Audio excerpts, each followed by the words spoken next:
नमस्कार। कहानी का शीर्षक है गीला। यह मुंशी प्रेमचंद द्वारा लिखी गई है। तो आइए कहानी सुनते हैं।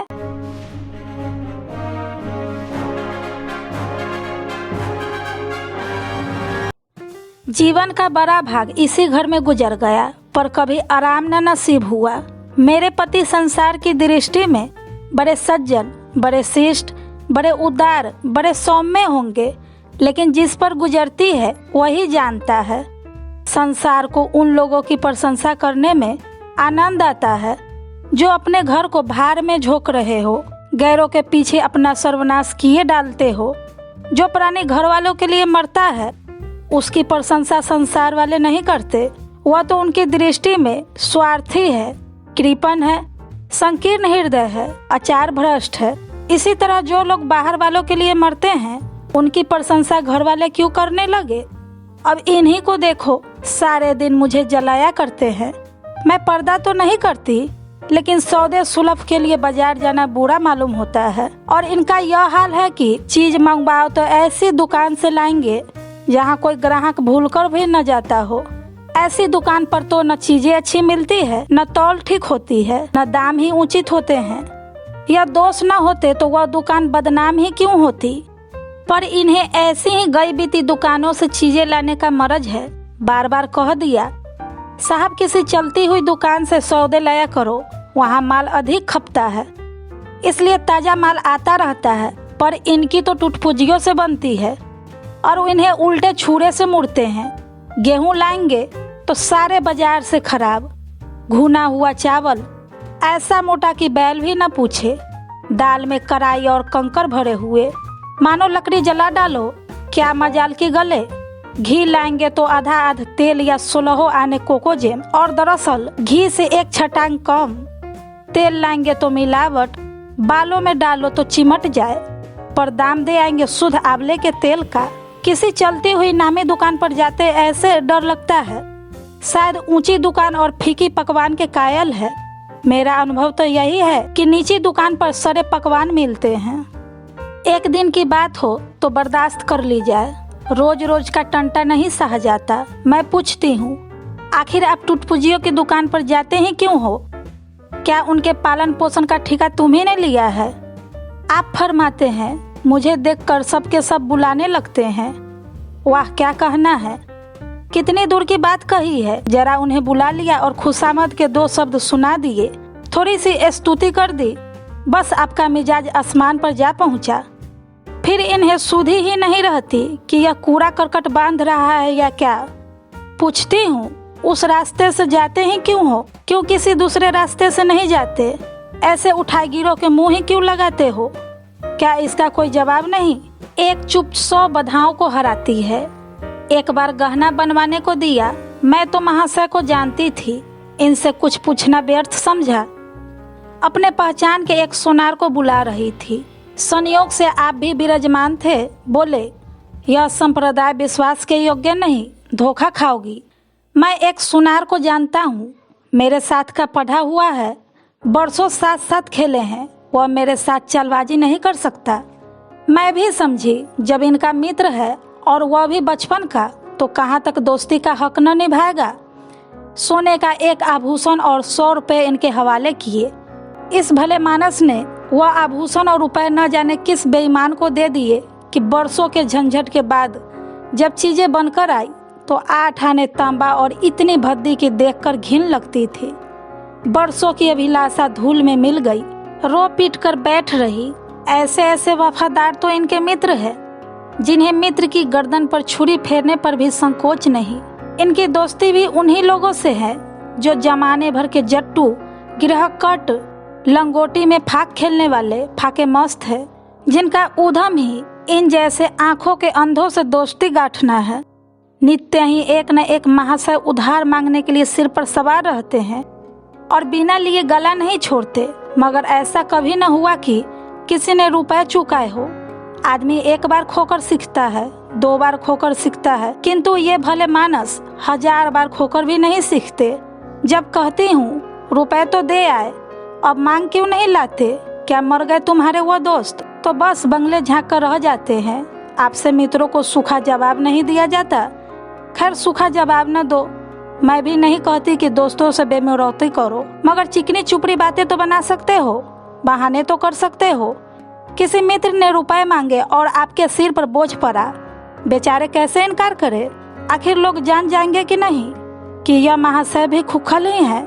इनकी हविस यह है कि दुनिया इन्हें संपन्न समझती रहे, चाहे मेरे गहने ही क्यों गिरो न रखने पड़े। सच कहती हूँ, कभी कभी तो एक एक पैसे की तंगी हो जाती है और इन भले आदमी को रुपए जैसे घर में काटते हैं। जब तक रुपए के वारे न्यारे न कर ले इन्हें चैन ही नहीं। इनके करतूत कहाँ तक गाऊं? मेरी तो नाक में दम आ गया। एक न एक मेहमान रोज यमराज की भांति सिर पर सवार रहते हैं। न जाने कहाँ के बेफिक्रे इनके मित्र हैं। कोई कहीं से आकर मरता है, कोई कहीं से। घर क्या है? अपाहिजों का अड्डा है। जरा सा तो घर है, मुश्किल से 2 पलंग, ओढ़ना बिछौना भी फालतू नहीं। मगर आप है कि मित्रों को निमंत्रण देने को तैयार।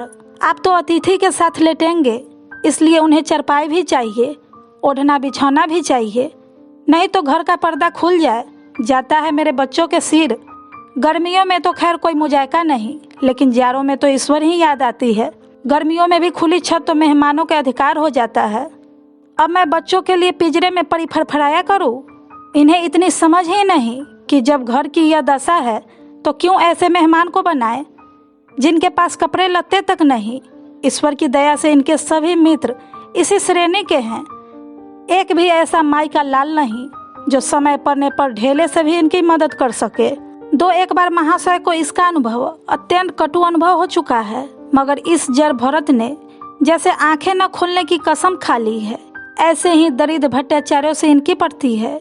शहर में कितने लक्ष्मी के पुत्र हैं, पर आपका किसी से परिचय नहीं। उसके पास जाते इनकी आत्मा दुखती है।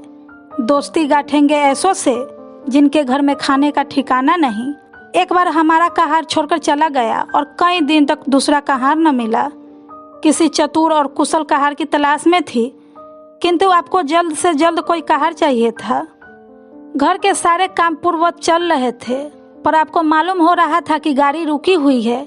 मेरा जूठे बर्तन मांजना और आपका सागा भाजी के लिए बाजार जाना इनके लिए असह्य उठा। एक दिन जाने कहां से एक बागडू को पकड़ लाए।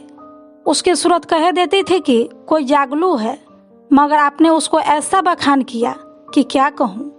बड़ा होशियार है, बड़ा आज्ञाकारी, परले सिरे का मेहनती, गजब का सिलेकेदार और बहुत ही ईमानदार। खैर मैंने उसे रख लिया। मैं बार बार क्यों इनकी बातों में आ जाती हूँ, इसका मुझे स्वयं आश्चर्य है। यह आदमी केवल रूप से आदमी था, आदमियत के और कोई लक्षण उसमें न थे। किसी काम की तमीज नहीं, बेईमान न था, पर गधा अव्वल दर्जे का। बेईमान होता तो कम से कम इतनी तस्कीन तो होती कि खुद खा जाता है। अभागा दुकानदारों के हाथे लूट जाता था। 10 तक की गिनती उसे न आती थी। 1 रुपया देकर बाजार भेजूं तो संध्या तक हिसाब न समझ सके। क्रोध पी पी कर रह जाती थी। रक्त खौलने लगता था कि दुष्ट के कान उखाड़ लूं। मगर इन महाशय को उसे कभी कुछ कहते नहीं देखा। डांटना तो दूर की बात है। आप नहा धोकर धोती छांट रहे हैं और वो दूर बैठा तमाशा देख रहा है। मैं तो बच्चा का खून पी जाती, लेकिन इन्हें जरा भी गम नहीं। जब मेरे डांटने पर धोती छाटने जाता भी तो आप उसके समीप न आने देते, बस उसके दोषों को गुण बनाकर दिखाया करते थे। और इस प्रयास में सफल न होते तो दोषों पर पर्दा डाल देते थे। मूर्ख को झाड़ू लगाने की तमीज न थी। मर्दाना कमरा ही तो सारे घर में ढंग का एक कमरा है, उसमें झाड़ू लगाता तो इधर की चीज उधर, ऊपर के नीचे, मानो कमरे में भूकंप आ गया हो। और गर्द की यह हाल कि सांस लेना कठिन, पर आप शांति पूर्वक कमरे में बैठे हैं जैसे कोई बात ही नहीं। एक दिन मैंने उसे खूब डांटा, कल से ठीक ठीक झाड़ू न लगाई तो कान पकड़कर निकाल दूंगी।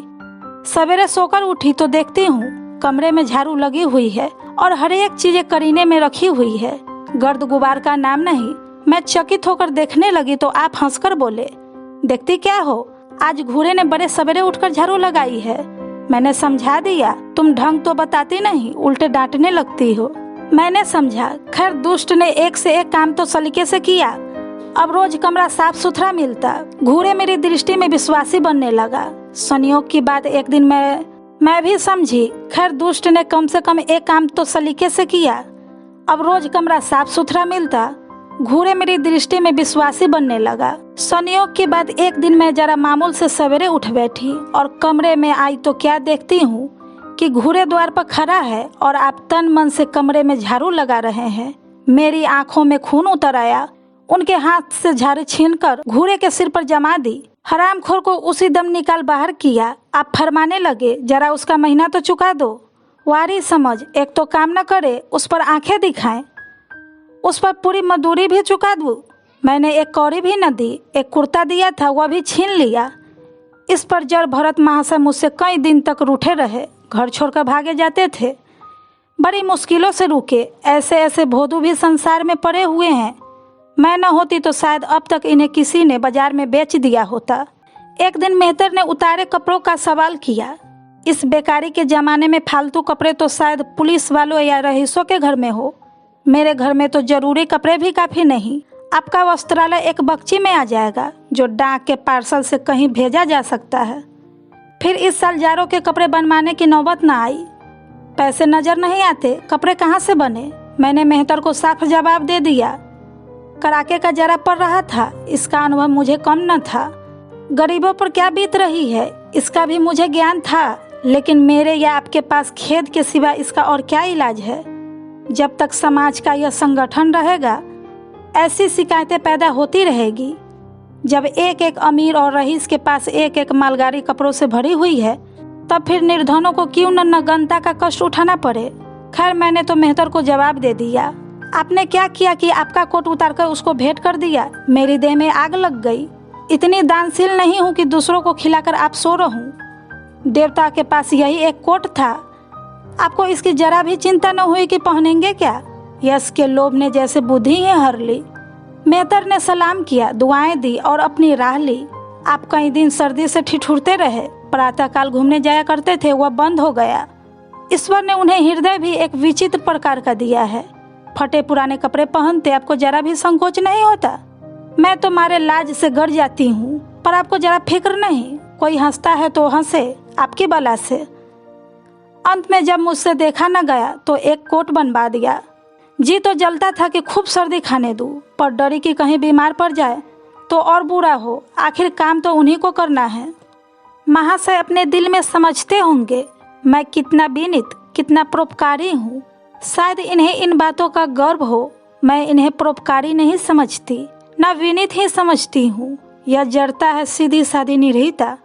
जिस मेहतर को आपने अपना कोट दिया, उसे मैंने कई रात शराब को नशे में मस्त झूमता देखा है और आपको भी दिखा दिया है। फिर दूसरों की विवेकहीनता की पुरौती हम क्यों करें? अगर आप विनीत और परोपकारी होते तो घर वालों के प्रति भी आपके मन में कुछ उदारता होती। या सारी उदारता बाहर वालों के लिए ही सुरक्षित है? घर वालों को उसका अल्पांश भी नहीं मिलना चाहिए। मेरी इतनी अवस्था बीत गई, पर इस भले आदमी ने कभी अपने हाथों से मुझे एक उपहार भी नहीं दिया। बेशक मैं जो चीज़ बाजार से मंगवाऊं उसे लाने में इन्हें जरा भी आपत्ति नहीं, बिल्कुल उज्र नहीं, मगर रुपए मैं दे दूं यह शर्त है। इन्हें खुद कभी यह उमंग नहीं होती।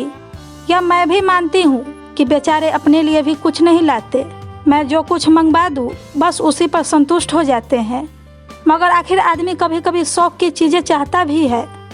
अन्य पुरुषों को देखती हूँ, स्त्री के लिए तरह तरह के गहने, भांति भांति के कपड़े, शौक श्रृंगार के वस्तुएं लाते रहते हैं। यहाँ इस व्यवहार का निषेध है। बच्चों के लिए कभी भी मिठाइयाँ, खिलौने, बाजे शायद जीवन में एक बार भी नहीं लाए हूँ। शपथ भी खाली है। इसलिए मैं तो इन्हें कृपण कहूँगी और सिख कहूँगी, हृदय शून्य कहूँगी, उदार नहीं कह सकती। दूसरों के साथ इनका जो सेवा भाव है उसका कारण है इनका यश, लोभ और व्यवहारिक अज्ञानता। आपके विनय का यह हाल है कि जिस दफ्तर में आप नौकर है उसके किसी अधिकारी से आपका मेल जोल नहीं। अफसरों को सलाम करना तो आपकी नीति के विरुद्ध है। नजरिया डाली तो दूर की बात है। और तो और कभी किसी अफसर के घर नहीं जाते। इसका खमियाजा आप न उठाए तो कौन उठाए?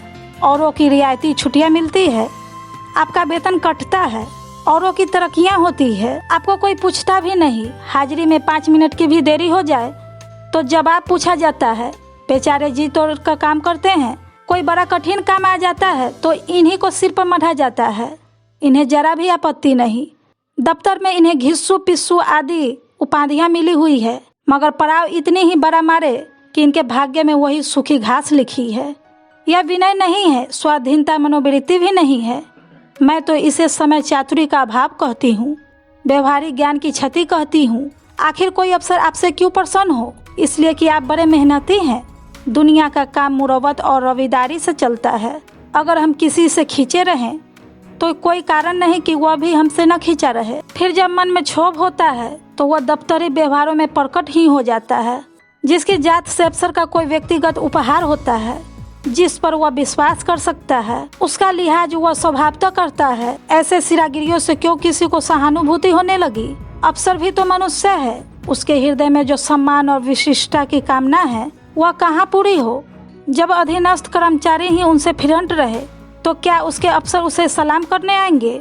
आपने जहाँ नौकरी की वहाँ से निकाले गए, कभी किसी दफ्तर में 2-3 साल से ज्यादा टिके नहीं। या तो अफसर से लड़ गए या कराधिक्य के कारण छोड़ बैठे। आपको कुटुंब सेवा का दावा है। आपके कई भाई भतीजे होते हैं, वह कभी इनकी बात भी नहीं पूछते।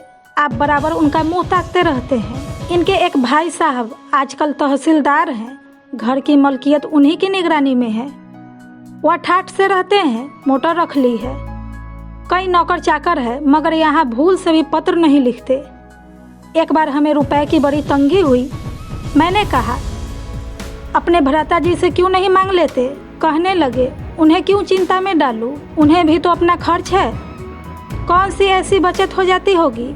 जब मैंने बहुत मजबूर किया तो आपने पत्र लिखा। मालूम नहीं पत्र में क्या लिखा। पत्र लिखा या मुझे चकमा दे दिया। रुपए न आने थे, न आए। कई दिनों के बाद मैंने पूछा, कुछ जवाब आया श्रीमान के भाई साहब के दरबार से? आपने रुष्ट होकर कहा अभी केवल 1 सप्ताह तो खत पहुँचे हुए, अभी क्या जवाब आ सकता है? 1 सप्ताह और गुजरा मगर जवाब नदारद। अब आपका यह हाल है कि मुझे कुछ बातचीत करने का अवसर ही नहीं देते। इतने प्रसन्नचित नजर आते हैं कि क्या कहूँ। बाहर से आते हैं तो खुश खुश, कोई न कोई सी गुफा लिए हुए। मेरी खुशामद भी खूब हो रही है, मेरे मैके वालों की प्रशंसा भी हो रही है, मेरे गृह प्रबंध का बखान भी असाधारण रीति से किया जा रहा है। मैं इस महाशय की चाल समझ रही थी। यह सारी दिलजोई केवल इसलिए थी कि श्रीमान के भाई साहब के विषय में कुछ पूछ न बैठूं। सारे राजनैतिक, आर्थिक, सामाजिक, आचारिक प्रश्नों की मुझसे व्याख्या की जाती थी, इतने विस्तार और गवेषणा के साथ कि विशेषज्ञ भी लोहा मान जाए, केवल इसलिए कि मुझे वह प्रसंग उठाने का अवसर न मिले। लेकिन मैं भला कब चुकने वाली थी? जब पूरे 2 सप्ताह गुजर गए और बीमे के रुपए भेजने की मिति मौत की तरह सिर पर सवार हो गई तो मैंने पूछा, क्या हुआ? तुम्हारे भाई साहब ने श्रीमुख से कुछ फरमाया या अभी तक पत्र नहीं पहुंचा? आखिर घर की जायदाद में हमारा भी कुछ हिस्सा है या नहीं? या हम किसी लौंडी दासी की संतान हैं? 500 रुपए साल का नफा तो 10 साल पहले था, अब तो 1000 से कम न होगा। पर हमें कभी एक कानी कौड़ी भी नहीं मिली। मोटे हिसाब से हमें 2000 मिलना चाहिए। 2000 न हो, 1000 हो, 500 हो, कुछ न हो तो बीमा के प्रीमियम भर के तो हो। तहसीलदार साहब की आमदनी हमारी आमदनी की चौगुनी है। रिश्वतें भी लेते हैं तो फिर हमारे रुपए क्यों नहीं देते? आप हे हाँ करने लगे। कहने लगे वह बेचारे घर की मरम्मत करवाते हैं, बंधु बांधवों का स्वागत सत्कार करते हैं, नातेदारियों में भेंट भाट भेजते हैं, और कहाँ से लावे जो हमारे पास भेजे? वारी बुद्धि। मानो जायदाद इसलिए होती है कि उसकी कमाई उसी में खर्च हो जाए। इस भले आदमी को बहाने गढ़ने भी नहीं आती।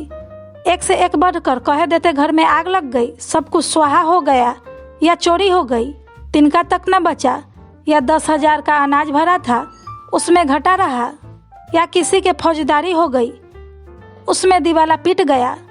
आपको सूझी भी तो लचर सी बात। तकदीर ठोकर बैठ रही। पड़ोस की एक महिला से रुपए कर्ज लिए, तब जाकर काम चला। फिर भी आप भाई भतीजों की तारीफ में पुल बांधते हैं तो मेरे शरीर में आग लग जाती है। ऐसे कर्मों से ईश्वर बचाए। ईश्वर की दया से आपके 2 बच्चे हैं, 2 बच्चियां भी है। ईश्वर की दया कहूँ या कोप कहूँ, सबके सब उद्यमी हो गए हैं कि खुदा की पनाह। मगर क्या मजाल है कि यह भोदू किसी की कड़ी आंखों से देखे। रात के 8 बज गए हैं, युवराज अभी घूमकर नहीं आए। मैं घबरा रही हूँ। आप निश्चित बैठे अखबार पढ़ रहे हैं। झल्लाई हुई जाती हूँ और अखबार छीनकर कहती हूँ, जाकर जरा देखते क्यों नहीं, लौंडे कहाँ रह गया। न जाने तुम्हारा हृदय इतना कठोर है। ईश्वर ने तुम्हें संतान ही न जाने क्यों दे दी। पिता के पुत्र के साथ कुछ तो कर्तव्य है। तब आप भी गर्म हो जाते हैं। अभी तक नहीं आया? बड़ा शैतान है। आज बच्चा आते हैं तो कान उखाड़ लेता हूँ। मारे हंटरों के खाल उधर कर रख दूंगा। यो बिगड़ कर तेज के साथ आप उसे खोजने निकलते हैं। संयोग की बात, आप उधर जाते हैं, इधर लड़का आ जाता है। मैं पूछती हूँ तू किधर से आ गया? तुझे वो ढूंढने गए हुए हैं। देखना आज तेरी कैसी मरम्मत होती है। यह आदत ही छूट जाएगी। दांत पीस रहे थे, आते ही होंगे। छड़ी भी उनके हाथ में है। तुम अपने मन के हो गए हो कि बात सुनते नहीं। आज आटे दाल का भाव मालूम होगा। लड़का सहम जाता है और लैंप जलाकर पढ़ने बैठ जाता है। महाशय जी 2-2.5 घंटे बाद लौटते हैं, हैरान, परेशान और बदहवास। घर में पांव रखते ही पूछते हैं आया कि नहीं। मैं उनका क्रोध उत्तेजित करने के विचार से कहती हूँ आकर बैठा तो है, जाकर पूछते क्यों नहीं। पूछकर हार गई। कहाँ गया था? कुछ बोलता ही नहीं। आप गरज कर कहते हैं मन्नू यहाँ आओ। लड़का थर थर कांपता हुआ आकर आंगन में खड़ा हो जाता है। दोनों बच्चियां घर में छिप जाती है कि कोई बड़ा भयंकर कांड होने वाला है। छोटा बच्चा खिड़की से चूहे की तरह झांक रहा है। आप क्रोध से बौखलाए हुए हैं। हाथ में छड़ी है ही। मैं भी वह क्रोधोन्मत्त आकृति देखकर पछताने लगती हूँ कि कहां से इनसे शिकायत की। आप लड़के के पास जाते हैं मगर छड़ी जमाने के बदले आहिस्ते से उसके कंधे पर हाथ रखकर बनावटी क्रोध से कहते हैं तुम कहाँ गए थे जी? मना किया जाता है, मानते नहीं हो। खबरदार, जो अब कभी इतनी देर होगी। आदमी शाम को घर चला आता है या मटर गश्ती करता है। मैं समझ रही हूँ कि यह भूमिका है। विषय अब आएगा। भूमिका तो बुरी नहीं, लेकिन यहाँ तो भूमिका पर इति हो जाती है। बस आपका क्रोध शांत हो गया, बिल्कुल जैसे कवार की घटा। घेर घार हुआ, काले बादल आए, गड़गड़ाहट हुई और गिरी क्या 4 बूंदे। लड़का अपने कमरे में चला जाता है और शायद खुशी से नाचने लगता है। मैं पराभूत होकर कहती हूँ तुम तो जैसे डर गए। भला 2-4 तमाचे लगाए होते। इसी तरह तो लड़के शेर हो जाते हैं। आप फरमाते हैं तुमने सुना नहीं मैंने कितनी जोर से डांटा। बच्चे की जान ही निकल गई होगी। देख लेना जो फिर कभी देर से आए। तुमने डांटा तो नहीं? हाँ, आंसू पोंछ दिए। तुमने मेरी डांट सुनी नहीं? क्या कहना है आपकी डांट का? लोगों के कान बहरे हो गए। लाओ तुम्हारा गला सहला दूं। आपने एक नया सिद्धांत निकाला है कि दंड देने से लड़के खराब हो जाते हैं। आपके विचार से लड़कों को आजाद रहना चाहिए। उन पर किसी तरह का बंधन, शासन या दबाव न होना चाहिए। आपके मत से शासन बालकों के मानसिक विकास में बाधक होता है। इसी का यह फल है कि लड़के बेनकेल के ऊंट बने हुए हैं। कोई 1 मिनट भी किताब खोलकर नहीं बैठता। कभी गुल्ली डंडा है, कभी गोलियां, कभी कनकौवे। श्रीमान भी लड़कों के साथ खेलते हैं। 40 साल की उम्र और लड़कपन इतना। मेरे पिताजी के सामने मजाल थी कि कोई लड़का कनकौवा उड़ा ले या गुल्ली डंडा खेल सके। खून पी जाते। प्रातः काल से लड़कों को लेकर बैठ जाते थे। स्कूल से जे हुई लड़के आते फिर ले बैठते थे। बस संध्या समय आधे घंटे की छुट्टी देते थे। रात को फिर जोड़ देते। यह नहीं कि आप तो अखबार पढ़ा करे और लड़के गिली गिली भटकते फिरे। कभी कभी आप सिंग काट कर बछड़े बन जाते हैं। लड़कों के साथ ताश खेलने बैठा करते हैं। ऐसे बाप का भला लड़कों पर क्या रोब हो सकता है? पिताजी के सामने मेरे भाई सीधे ताक नहीं सकते थे।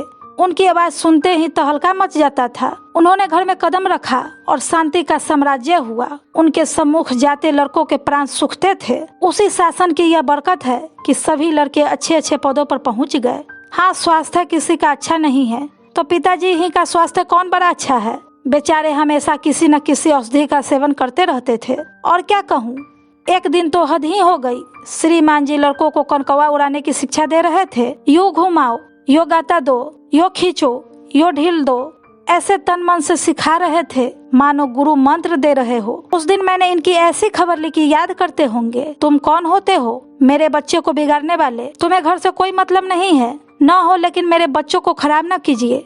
बुरी बुरी आदतें न सिखाइए। आप उन्हें सुधार नहीं सकते तो कम से कम बिगाड़िए मत। लगे बगले झाँकने। मैं चाहती हूँ एक बार यह भी गर्म पड़े तो अपना चंडी रूप दिखाऊं, पर यह इतनी जल्दी दब जाते हैं कि मैं हार जाती हूँ। पिताजी किसी लड़के को मेले तमाशे न ले जाते थे। लड़का सिर पटक कर मर जाए मगर जरा भी न पसीजते थे। और इन महात्मा जी का यह हाल है कि एक एक से पूछकर मेले ले जाते हैं। चलो चलो, वहाँ बड़ी बहार है, खूब आतिशबाजियाँ छूटेगी, गुब्बारे उड़ेंगे, बिलायती चरखियाँ भी है, उन पर मजे से बैठना। और तो और आप लड़कों को हॉकी खेलने से भी नहीं रोकते। यह अंग्रेजी खेल भी कितने जानलेवा होते हैं। क्रिकेट, फुटबॉल, हॉकी एक से एक घातक। गेंद लग जाए तो जान लेकर ही छोड़े। पर आपको इन सभी खेलों से प्रेम है। कोई लड़का मैच में जीत कर आ जाता है तो ऐसे फूल उठते हैं मानो किला जीत कर आया हो। आपको इसकी जरा भी परवाह नहीं कि चोट चपेट आ गई तो क्या होगा, हाथ पांव टूट गए तो बेचारे की जिंदगी कैसे पार लगेगी। पिछले साल कन्या का विवाह था, आपको जीत थी कि दहेज की नाम कानी कौड़ी भी न देंगे, चाहे कन्या आजीवन कंवारी बैठी रहे। यहाँ भी आपका आदर्शवाद आकुदा, समाज के नेताओं का छल प्रपंच आए दिन देखते रहते हैं, फिर भी आपकी आंखें नहीं खुलती। जब तक समाज की यह व्यवस्था कायम है और युवती कन्या का अविवाहित रहना निंदास्पद है। पिछले साल कन्या का विवाह था, आपको जिद थी कि दहेज के नाम कानी कौड़ी भी न देंगे, चाहे कन्या आजीवन कंवारी बैठी रहे। यहाँ भी आपका आदर्शवाद आकुदा, समाज के नेताओं का छल प्रपंच आए दिन देखते रहते हैं, फिर भी आपकी आंखें नहीं खुलती। जब तक समाज की यह व्यवस्था कायम है और युवती कन्या का अविवाहित रहना निंदास्पद है, जब तक यह प्रथा मिटने की नहीं। 2-4 ऐसे व्यक्ति भले ही निकल आवे जो दहेज के लिए हाथ न फैलावे, लेकिन इसका परिस्थिति पर कोई असर नहीं पड़ता और कुप्रथाओं ज्यों की त्यों बनी हुई है। पैसों की तो कमी नहीं, दहेज की बुराइयों पर लेक्चर दे सकते हैं, लेकिन मिलते हुए दहेज को छोड़ देने वाला मैंने आज तक नहीं देखा।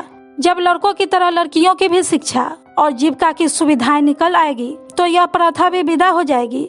उसके पहले संभव नहीं। मैंने जहाँ जहाँ संदेशा भेजा, दहेज का प्रश्न उठ खड़ा हुआ और अपने प्रत्येक अवसर पर टांग अड़ाई। जब इस तरह पूरा साल गुजर गया और कन्या का 17वां लग गया तो मैंने एक जगह बात पक्की कर ली। आपने भी स्वीकार कर लिया, क्योंकि वर पक्ष ने लेन देन का प्रश्न उठाया ही नहीं। हालांकि अंतःकरण में उन लोगों को पूरा विश्वास था कि अच्छी रकम मिलेगी और मैंने भी तय कर लिया था कि यथाशक्ति कोई बात उठा न रखूंगी। विवाह के सकुशल होने में कोई संदेह न था, लेकिन इन महाशय के आगे मेरी एक न चली। यह प्रथा निंद है, यह रस्म निरर्थक है। यहाँ रुपए की क्या जरूरत, यहाँ गीतों का क्या काम, नाक में दम था, यह क्यों वह क्यों, यह तो साफ दहेज है।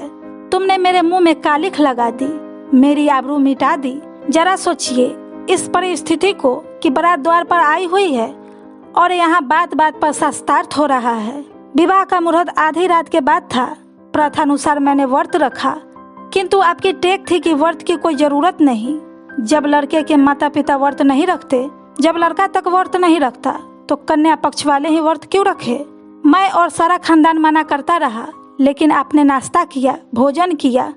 खैर, कन्यादान का मुहूर्त आया। आप सदैव से इस प्रथा के विरोधी हैं। आप इसे निश्चित समझते हैं। क्या कन्यादान की वस्तु है? दान रुपए पैसे जगह जमीन का हो सकता है, पशुदान भी होता है, लेकिन लड़की का दान एक लचर सी बात है। कितना समझाती हूँ, पुरानी प्रथा है, वेद काल से होती चली आई है। शास्त्रों में इसकी व्यवस्था है। संबंधी समझा रहे हैं, पंडित समझा रहे हैं, पर आप हैं कि कान पर जूं नहीं रेंगती। हाथ जोड़ती हूँ, पैरों पड़ती हूँ, गिड़गिड़ाती हूँ, लेकिन मंडप के नीचे न गए। और मजा यह है कि आपने ही तो यह अनर्थ किया और आप ही मुझसे रूठ गए। विवाह के पश्चात महीनों बोलचाल न रही, झक मारकर मुझे को मनाना पड़ा। किंतु सबसे बड़ी विडम्बना यह है कि इनके सारे दुर्गुणों के होते हुए भी मैं इनसे एक दिन भी पृथक नहीं रह सकती। इन सारे दोषों पर भी मुझे इनसे प्रगाढ़ प्रेम है। इनमें यह कौन सा गुण है जिस पर मैं मुग्ध हूँ, मैं खुद भी नहीं जानती। पर इनमें कोई ऐसी बात है जो मुझे इनकी चेरी बनाए हुए हैं। वह जरा मामूली सी देर में घर आते हैं तो प्राण नसों में समा जाते हैं। आज यदि विधाता इनके बदले मुझे कोई विद्या और बुद्धि का पुतला, रूप और धन का देवता भी दे, तो मैं उसकी ओर आंखें उठाकर न देखूं। यह धर्म की बेरी नहीं है, कदापि नहीं, पातिव्रत भी नहीं, बल्कि हम दोनों के प्रकृति में कुछ ऐसी क्षमताएं, कुछ ऐसी व्यवस्थाएं उत्पन्न हो गई है मानो किसी मशीन के कल पुर्जे घिस घिसाकर फिट हो गए हों और एक पुर्जे की जगह दूसरा काम न दे सके, चाहे वह पहले से ही कितना ही सुडौल, नया और सुदृढ़ क्यों न हो। जाने हुए रास्ते से हम निशंक आंखें बंद किए चले जाते हैं। उसके ऊंच नीच, मोड़ और घुमाव सब हमारी आंखों में समाये हुए हैं। अनजान रास्ते पर चलना कितना कष्टप्रद होगा। शायद आज मैं इनके दोषों को गुण से बदलने पर भी तैयार न होंगी। अभी आप सुन रहे थे मुंशी प्रेमचंद की कहानी गीला। धन्यवाद।